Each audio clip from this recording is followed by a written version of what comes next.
खुलुमबाय लोगोफोर, आं नीलिमा बाला ब्रह्म। नोंथांमोनखौ एनबि ब्रह्म चेनेलाव गोजोन फुंबिलिनि बयनिसिमबो गाहाम हामलायथि बावहरग्रोनाय जाबाय। आं दिनै नोंथांमोननि सिगाङाव दिनैनि सानसेनि फानजामुथिखौ फरायथिनो लादों। आसा खालामो नोंथांमोना भिडिअखौ नायना मोजां मोनगोन। नोंथांमोना भिडिअखौ नायना मोजां मोनोब्ला लाइक, साबस्क्राइब, कमेन्ट आरो शेयार खालामनानै होलांब्लानो जाबाय।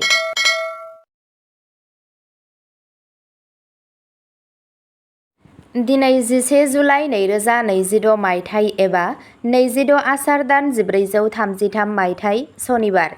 गिबियावनो दङ मेष राशि। सनिबारनि बे साना नोंथांनि गेजेराव मोनसे गोदान फोथायथि सोमजिहोगोन। गोबाव समनिफ्रायनो थाबथानाय जायखिजाया गोनां सोरखारि खामानिफोरखौ दिनै खुंथायारि मावख'गिरिफोरनि हेफाजाबजों सुस्रांनो हायो। गोदान सानस्रिफोरखौ मावफुंनो थाखाय समा साबजाथाव, जाय नोंथांनो इयुनाव गोबां राङारि मुलाम्फा होगोन।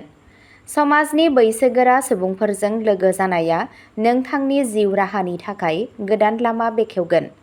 दिनै मोनाबिलियाव बबेबा मोनसे धोरोमारि थावनियाव दावबायनाया नोंथांखौ गोसोआरि सुखु होगोन।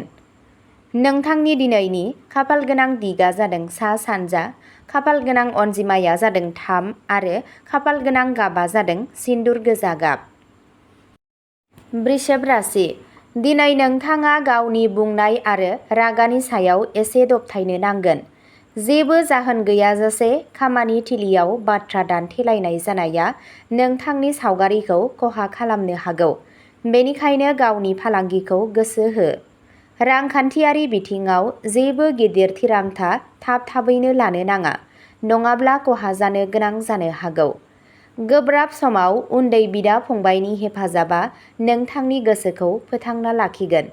सावस्रिनि बेलायाव दिनै मोनसे सरासनस्रा सान जागोन। बायजोनि आदारनिफ्राय गोजानाव था। नोंथांनि दिनैनि खाफालगोनां दिगा जादों सानजा, खाफालगोनां अनजिमाया जादों 7 आरो खाफालगोनां गाबा जादों अख्रां गुफुर गाब। मिथुन राशि। दिनैनि साना बेंकिं, रां खाथायनायजों सोमोन्दो थानाय सुबुंफोरनि थाखाय जोबोद फिथाइ गोनां जानो थांगासिनो दं। आजै-आजौनि सम्फथिजों सोमोन्दो थानाय जायखिजाया गोजाम दावराव-दावसिखौ दिनै गावजों-गाव गनायथिजों अरायनि थाखाय फोजोबनाय जागोन। हाबा जायै सुबुंफोरनि थाखाय दिनै माखासे मोजां मोनजानाय जुलिनि प्रप'जेल फैनो हागौ, जाय न'आव मोनसे गोजोनथाव आबहावा सोमजिहोगोन। फरायसाफोरा गावसोरनि बादायारि आनजादनि थाखाय थियारि जानायाव फोरोंगिरिफोरनिफ्राय जर'खा सुबुरुन मोनगोन। मोनाबिलियाव नखरजों गोजोनै सम बारहोगोन। नोंथांनि दिनैनि खाफालगोनां दिगा जादों खोला-सानजा, खाफालगोनां अनजिमाया जादों 8 आरो खाफालगोनां गाबा जादों बाथ'बादि गोथां गाब। कर्क राशि। दिनै साख्रि मावनाय सुबुंफोरा मावख'आव गावनि रोंग'थिखौ दिन्थिनो थाखाय गोबां खाबु मोनगोन। नोंथांनि खामानि मावनायनि आदबजों गोसो बोनानै गोजौ मावख'गिरिफोरा नोंथांनो मोनसे गोदान आरो गिदिर मावथांखिनि बिथोनखौ गथायनो हागौ। फालांगियाव सानस्लाबै फुंखाफोरनिफ्राय रां फैनाया नोंथांनि बेंक बेलेन्सखौ बांहोगोन। दिनै नोंथांनि माखासे गिदिर खामानिफोराव जिउनि लोगोरिनि बोसोनआ जिउनि राहा महरै खामानि मावगोन। बोथोर सोलायनायनि थाखाय सोलेराव एसे सुस्ति जानो हागौ। यगा आरो प्राणायामनि फारसे गोसो हो।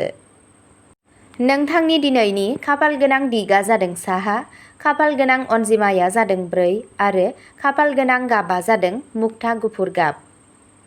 सिंह राशि। दिनै समाजाव नोंथांनि मान आरो थाखोआ गोबां बांगोन। राजखान्थि एबा समाजारि आफादजों सोमोन्दो थानाय सुबुंफोरा दिनै मोनसे गिदिर बिबान एबा गोदान मासि मोननो हागौ। मोनसे गोजाम रां थिसननाया दिनै नोंथांनो आसा खालामनाय फिथाइनिख्रुइ 2 गुन फिथाइ होनो हागौ। मोजां मोनज्लायनाय जिउआव मोनसे गोदान गोहो फैगोन आरो नोंथाङा नोंथांनि सोमोन्दोखौ जुलिनि बिन्दोसिम लांनो सानगोन। नखरनि गेदेरफोरनि सावस्रिया मोजां जानायनि थाखाय गोसोआ जोबोद खुसि जागोन। नोंथांनि दिनैनि खाफालगोनां दिगा जादों सा-सोनाब, खाफालगोनां अनजिमाया जादों 9 आरो खाफालगोनां गाबा जादों तामाबादि गोमो गाब। कन्या राशि। टेकनिकेल आरो रिसार्च सेक्टरजों सोमोन्दो थानाय सुबुंफोरनि थाखाय दिनै गोदान जाफुंसारनाय लाबोगासिनो। फालांगियाव गोदान बिरोंदामिन बाहायनाया दिहुनथाइ आरो मुलाम्फायाव गोबां बांगोन। दाहार होनाय रां जाय मोननो मिजिंखौ खोमानानै दंमोन, बियो दिनै हरखाबनो फैफिननो हागौ। गथ'नि आखु आरो बिसोरनि दावगानायखौ नुनानै गोसोआ गोग्गानायजों बुंफबगोन। हराव सासे गोजाम लोगोजों जानबुंजों गोलाव सम रायज्लायनाया गोजाम गोसोखांथिखौ लाबोफिनगोन। नोंथांनि दिनैनि खाफालगोनां दिगा जादों सोनाब, खाफालगोनां अनजिमाया जादों 2 आरो खाफालगोनां गाबआ जादों रोजा गोथां गाब। तुला राशि। दिनैनि साना नोंथांनि बेसादारि सुख-सुबिदाफोरखौ बांहोनाय जागोन। हा एबा न' बायनायजों सोमोन्दो थानाय लेखा बिलाइनि खामानिखौ दिनै जाफुंसारै फोजोबनो हागोन। साख्रि सोलायनो नाजानाय सुबुंफोरा दिनै बबेबा मुंदांखा फसंथाननिफ्राय कल फैनो हागौ। बाहागोदारियाव सोलिबाय थानाय फालांगियाव गोरोंथि लाखि। बेयो गावजों गाव गोरोबलायनायखौ आरोबाव साबसिन खालामगोन। सावस्रिजों सोमोन्दो थानाय फिसा-फिसौ जेंनाफोरा दिनै आबुङै मोजां जागोन आरो नोंथाङा गोख्रों जागोन। नोंथांनि दिनैनि खाफालगोनां दिगा जादों खोला-सोनाब, खाफालगोनां अनजिमाया जादों 1 आरो खाफालगोनां गाबआ जादों फान्थाव गाब। वृश्चिक राशि। दिनै नोंथांनि गियान आरो बुजिनायजों नखरनि जायखिजाया गेदेर नांज्लायनाया अरायनि थाखाय सुस्रांजागोन। आरिमु, लिरनाय आरो मिडिया आयदाजों सोमोन्दो थानाय सुबुंफोरनि हाबाखौ दिनै हादरारि थाखोआव बाख्नायनो हायो। हरखाब नोंथाङा मोनसे गुसुं नाथाय गोनांथार फालांगियारि दावबायनायाव थांनो गोनां जानो हागौ, जाय इयुननि थाखाय गोदान दरजा बेखेवगोन। जुलियारि जिउआव रमान्स आरो गावजों गाव फोथायनाया बांगोन। शनिदेबनि मन्दिराव बेसरनि थावनि सोरां फोजोंनाया दिनै नोंथांनि थाखाय जोबोद गाहाम जागोन। नोंथांनि दिनैनि खाफालगोनां दिगा जादों खोला, खाफालगोनां अनजिमाया जादों 6 आरो खाफालगोनां गाबआ जादों जोंथि गोजा गाब। धनु राशि। रां खाथायनायनि बेलायाव दिनैनि साना जोबोद खाफाल गोनां जागोन। दिनै न'आरि सम्पथि एबा स्टक मार्केटआव रां थिसननाया नोंथांखौ गोलाव समनि थाखाय गोबां मुलाम्फा मोनगोन। मावख'आव नोंथांनि लोगोफोरा नोंथांनि बोसोनजों खामानि मावनो लुबैगोन, जाय नोंथांनि दैदेननाय गोहोखौ बांहोगोन। माखासे राङा नखरनि सुख-सुबिदाफोराव खर्सा जानो हागौ, नाथाय बियो नखराव सुखु गोजोन लाबोगोन। बिमानि बोर होनानै जागायजेननाय जायखिजाया गोदान हाबाया दिनै जाफुंसार जागोन। नोंथांनि दिनैनि खाफालगोनां दिगा जादों सानजा, खाफालगोनां अनजिमाया जादों 12 आरो खाफालगोनां गाबआ जादों गोमो गाब। मकर राशि। शनिदेबनि दयानि थाखाय दिनै नोंथांनि जिउनिफ्राय गोसोआरि नारसिनथाय आरो जेंनाफोरा खारलांगोन।